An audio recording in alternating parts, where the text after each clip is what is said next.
तेरी यही कहानी। ये बच्चा मेरा है, मेरे पति का है। अगर ये साड़ी आप अपने जन्मदिन की खुशी में देना चाहते हैं तो मैं जरूर लूंगी। 10 साल तक तुम मेरे घर में रही, लेकिन तेरे इस कोख में मेरे बच्चे ने जन्म लिया। और आज तू 3 महीने के लिए इस घर से गई और एक पाप कोख में पल रहा है। कहीं भी ढूंढो ललिता, उसे कहीं भी ढूंढो, जाकर कहीं से भी मेरी बिटिया शीला को लाओ। इतनी जिल्लत सहने के बाद भी अभी तक यहीं पड़ी है। चल बेटी उठ, घर चल। तो अगर मैं मधु के पास जाऊंगा तो शायद वो मुझे भी नहीं पहचानेगी। प्रोफेसर साहब, हाँ, खाना तैयार है, मैं लगा दूं? चलिए साथ ही में खाते हैं। ठीक है।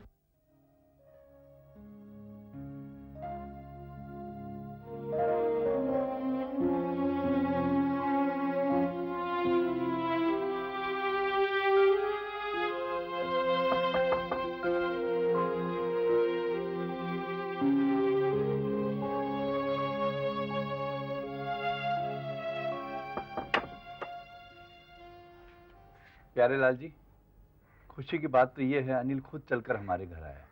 हमने इसे कहाँ कहाँ नहीं ढूंढा। आइए ना।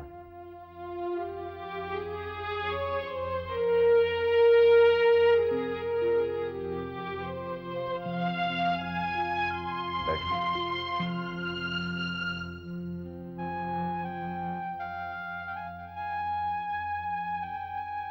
घबराने की कोई बात नहीं प्यारेलाल जी, मैंने अनिल को मधु के बारे में सब कुछ समझा दिया है। फिर तो आप समझ गए होंगे अनिल साहब। मैं आपका बहुत आभारी हूँ प्रोफेसर, जो आपने मधु का ऐसे वक्त में साथ दिया जब उसकी याददाश्त जा चुकी थी। अगर आप उसे उस दिन अपने घर नहीं लाए होते तो आज जाने क्या हो जाता। मुझे दुख तो बहुत है कि मधु की याददाश्त जा चुकी है, पर खुशी भी है कि कम से कम हमारी मधु हमें वापस तो मिल गई। अब अगर आप जैसे दोस्तों का हमारे साथ साथ रहा तो हमारी मधु की याददाश्त बहुत जल्दी वापस आ जाएगी।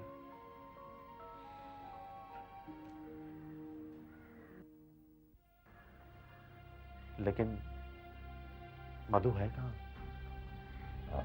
हाँ, मैं बुलाता हूँ।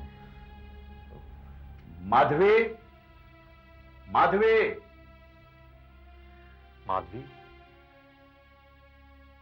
हाँ, मधु के नाम से बहुत चिढ़ती है, इसलिए इसका नाम माधवी रखा है। मैं तुम्हें सब बाद में समझाता हूँ।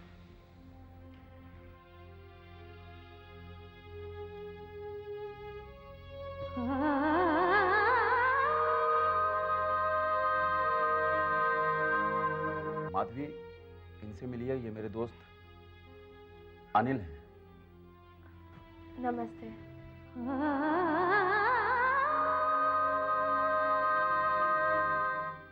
ये बड़े मजाकिया किस्म के इंसान हैं। इनके साथ जो भी बैठ जाए वो कभी बोर नहीं होता। खाने का वक्त हो गया है, मैं आप लोगों के लिए खाना लेके आती हूँ।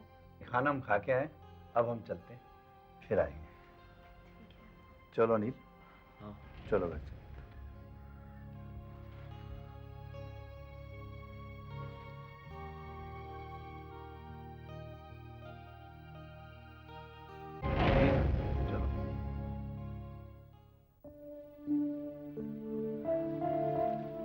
सेवाराम, तुम्हें वहां से इतना जल्दी उठने की क्या जरूरत थी? अरे कम से कम मुझे दिल भर के मधु को देख तो लेने दिया होता। यार तुम मधु को घूर घूर के देख रहे थे, अगर वो तुम्हें गुंडा समझती तो फिर तुम्हारा वहां आना बंद हो जाता। यार सेवाराम, तुम क्यों नहीं समझते कि मैं मधु से कितना प्यार करता हूँ? मैं उसकी हालत देखकर अपने ऊपर कैसे काबू कर सकता था? यार तुम मधु से प्यार करते हो ना, इस टाइम वो मधु नहीं माधवी है। जरा सोचो समझो, इसलिए मैं तुम्हें बाहर लेके आया। सेवाराम, लेकिन वेकिन कुछ नहीं। तुम मधु के लिए घर छोड़ के गए थे ना, अब मधु मिल गई है ना, अब तुम आराम से घर जाओ। तुम्हारी माँ बहन बहुत परेशान है। हाँ, एक बात का याद रखना, तुम्हारी माँ और बहन को ये पता ना लगे कि मधु हमें मिल गई। वक्त आने पर हम दोनों बताएंगे। चलो अब घर चलें।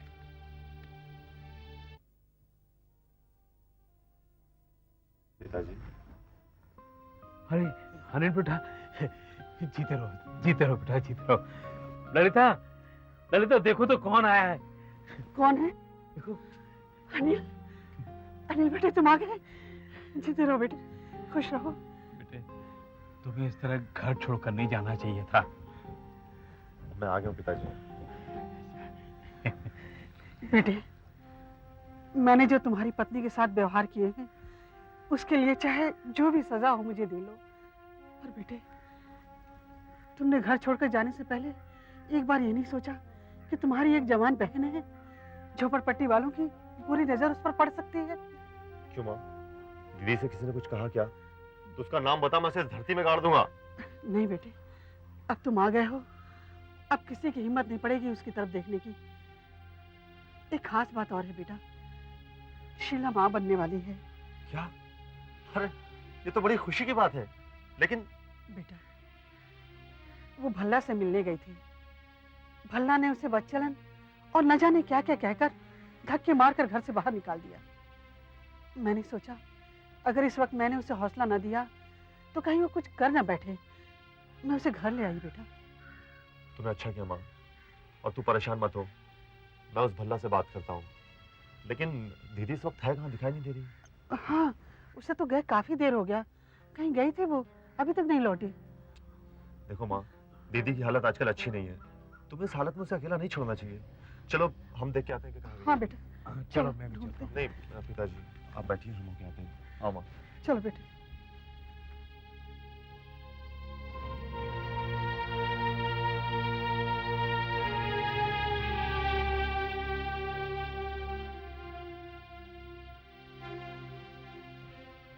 और तेरी यही कहानी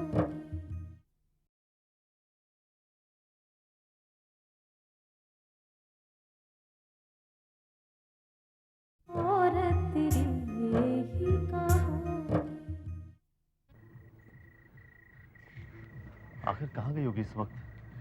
पता नहीं बेटा, आजकल अक्सर वो कहीं अकेले घूमती रहती है, गुमसुम से हो जाती है। बेटा वो देखो बैठी है।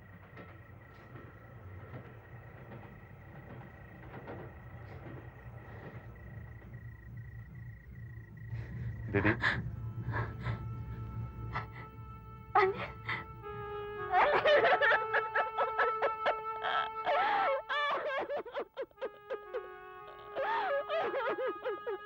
रो मत दीदी। अनिल, अब मैं जीना नहीं चाहती। मैं कौन है मैं जिसके लिए जीऊं? मैं मर जाना चाहती हूँ। नहीं दीदी, अरे सब तो है तुम्हारे, माँ है, पिताजी है, मैं हूँ तुम्हारा भाई। देख आज मैं कितना खुश हूँ, मैं मामा बनने वाला हूँ। देख अब मैं आ गया हूँ ना, तुझे घबराने की कोई जरूरत नहीं है, मैं सब ठीक कर दूंगा। चल चल घर चल बहना। हाँ बेटी। चल।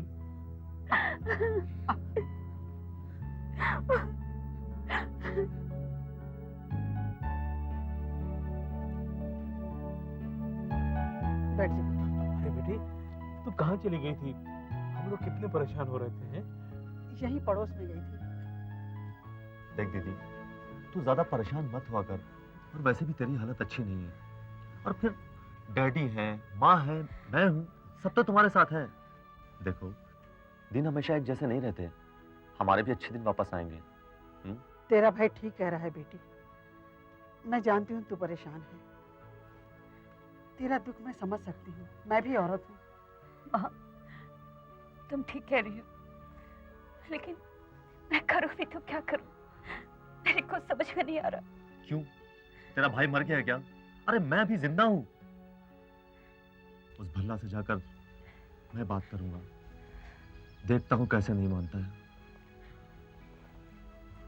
तू परेशान मत हो। और सुन, मुझे बहुत जोर की भूख लगी है, सुबह से कुछ नहीं खाया, कुछ खिलाई विलाई की नहीं क्या? हाँ? खाना तैयार है बेटे, जाओ हाथ मुंह धो लो, खाना लगाती हूँ। चल बेटी चल, खाना परोसते। चलो भाई तुम अंदर जाओ, मैं खाना लगाती हूँ।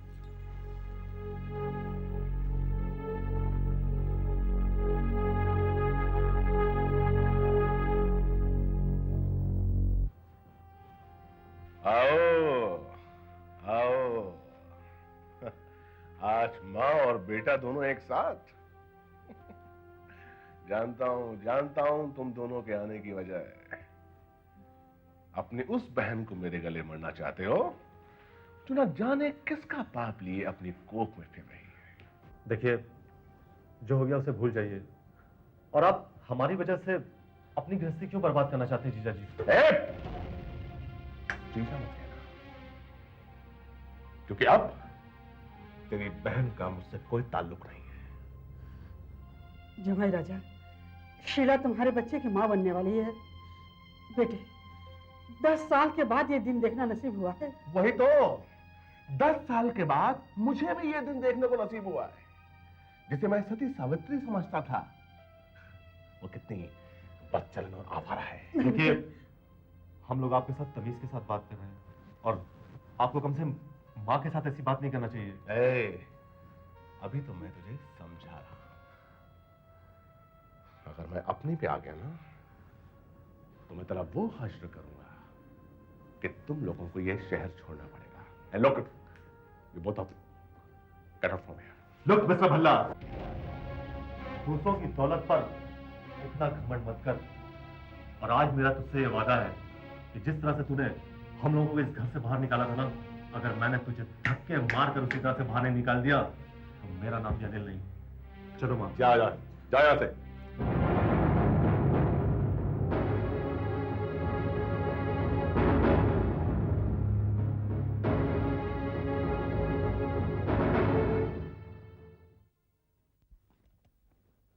अरे आ गए तुम लोग। सब ठीक तो है ना? क्या सब ठीक है? यहाँ बैठे बैठे समझ लेते हो कि सब कुछ ठीक चल रहा है। जब हमने साथ चलने के लिए कहा था तो गए क्यों नहीं? क्या शीला तुम्हारी बेटी नहीं? अरे मैंने कब कहा कि शीला मेरी बिटिया नहीं है, लेकिन बस मैं उस भल्ला से बात नहीं करना चाहता। अरे रहने दीजिए बेकार की बातें। जब हमने साथ चलने को कहा तो गए नहीं। और शीला सिर्फ मेरी बहन नहीं है, वो आपकी बेटी भी है। कम से कम आपको अपनी बेटी के खातिर हमारे साथ चलना चाहिए था। बेटी माने तब ना। देखो ललिता, तुम्हारी इसी तरह की बकवास ने उस बल्ला को हमारे सर पे बैठा दिया है। अरे बेकार के बहाने मत लगाइए। तुम भी अपनी माँ की तरफ बोलने लगे। लेकिन ये मत भूलो बेटा कि मैंने तुम्हें पैदा किया है, तुमने मुझे नहीं। मैं आपसे सिर्फ इतना पूछ रहा हूँ कि आखिर क्या वजह थी जो आप हमारे साथ नहीं गए? वजह जानना चाहते हो तो सुनो। भल्ला हमारा जमाई जरूर है, लेकिन वो किसी भी नीच आदमी से कम नहीं है। इसलिए मैं उसकी सूरत भी देखना नहीं चाहता। बेटा, ये तो बस यूं ही बकवास करते रहेंगे। चलो अंदर चलो। अरे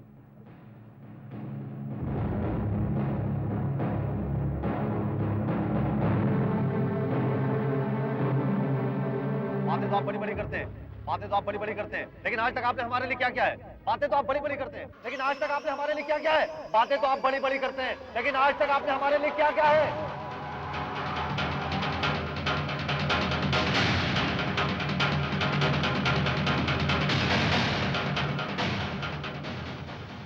पापा, चलिए खाना खा लीजिए।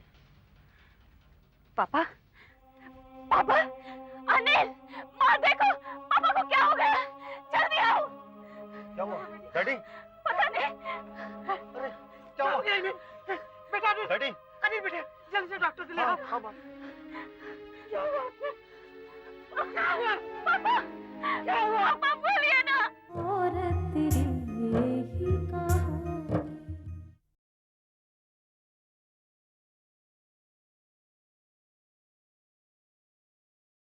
और तेरी ही कहानी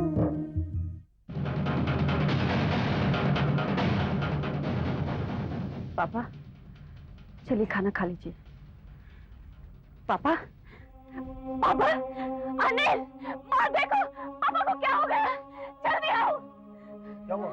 डैडी? पता नहीं। अरे क्या हो गया इन्हें? बेटा अनिल, डैडी? अनिल बेटे, जल्दी से डॉक्टर को ले आओ। क्या हुआ? क्या हुआ? पापा, क्या हुआ? पापा बोलिए ना। पापा बोलते नहीं। बोलते नहीं क्यों? बोलिए, कुछ तो बोलिए। बोलिए, आप मुझे ये छोड़ के नहीं जा सकते। आप मुझे अकेले छोड़ के नहीं जा सकते। आप मुझे अकेले छोड़ के नहीं जा सकते। नहीं।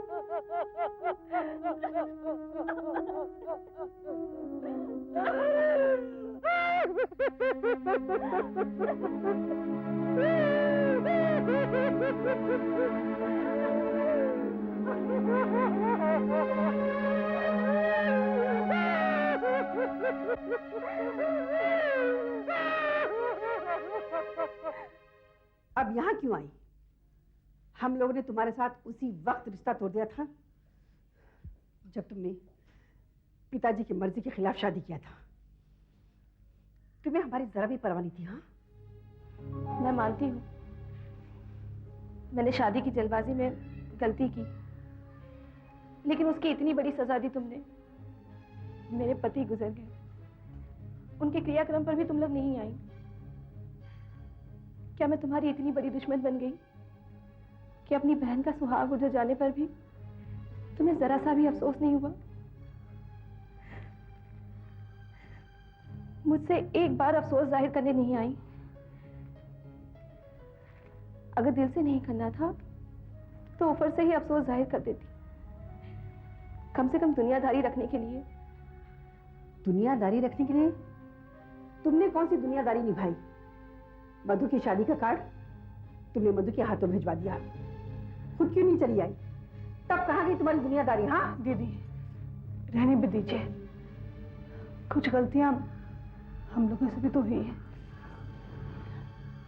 हम लोग दीदी से इसलिए नाराज थे क्योंकि उन्होंने सबकी मर्जी के बगैर शादी की। फिर बात बढ़ती गई और हम बहनों के दिलों में नफरत भी। दीदी ठीक है, हम लोगों ने दीदी का साथ सुख में नहीं दिया, लेकिन दुख में भी तो नहीं दिया। जीजा जी गुजर गए, हम लोग दीदी से मिलने तक नहीं गए। हमें उनके पास जाना चाहिए था, उनका हौसला बढ़ाना चाहिए था। बस बस, अब ज्यादा इनकी तरफदारी मत करना। मैं जब भी कुछ कहती हूँ तो तुम जरूर टांग अड़ाती हो। उस दिन मैं मधु को समझा रही थी, तुमने बीच में टोक दिया। मैंने कहा था ये भला सही आदमी नहीं है। तुम्हें विश्वास नहीं था ना? देखा क्या हुआ। दीदी अब जो हो गया सो हो गया। अब हमें आपस के गिले शिकवों को छोड़कर एक हो जाना चाहिए, दीदी की मदद करनी चाहिए।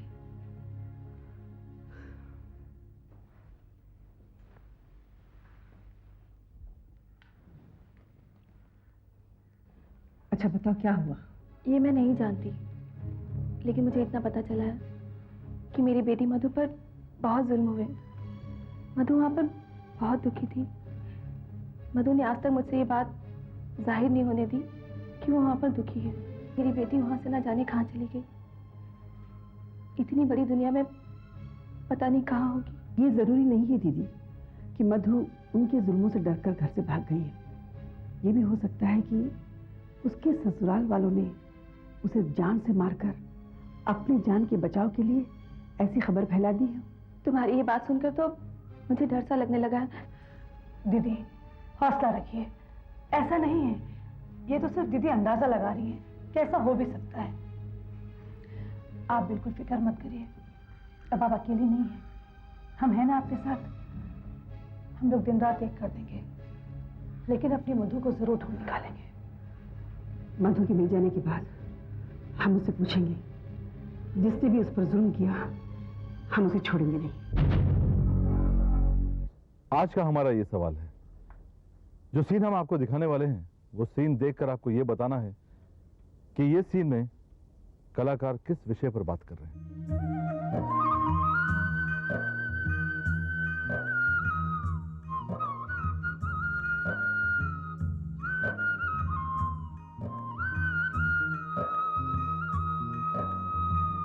दर्द का तूफान है, सांसें रुकी सीने में, धड़कन की लड़ियां टूटी कहीं दिल में, नन्ही परी साथ लाई नई कहानी, औरत तेरी यही कहानी।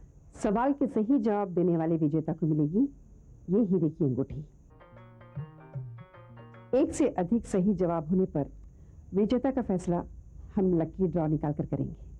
और याद रखिए, जवाब सिर्फ कंपटीशन पोस्ट कार्ड पर ही होना चाहिए और आपके जवाब हमें 8 दिन के अंदर अंदर मिल जाना चाहिए। हमारा पता है पीके आर्ट्स क्रिएशंस, A14 बरखा बहार, ठाकुर कॉम्प्लेक्स, कांदीवली ईस्ट, मुंबई 400101। पता एक बार फिर, पीके आर्ट्स क्रिएशंस, A14 बरखा बहार, ठाकुर कॉम्प्लेक्स, कांदीवली ईस्ट, मुंबई 400101।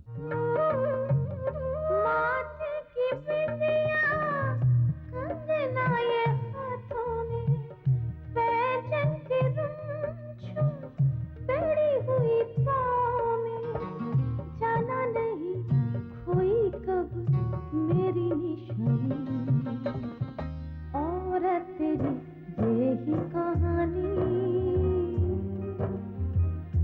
औरत तेरी ये ही कहानी। This program was sponsored by Manikchand Parimal Tea, Kayam Churn, Mahajan Shooting, Kumar Rajay Sari, U&V Market.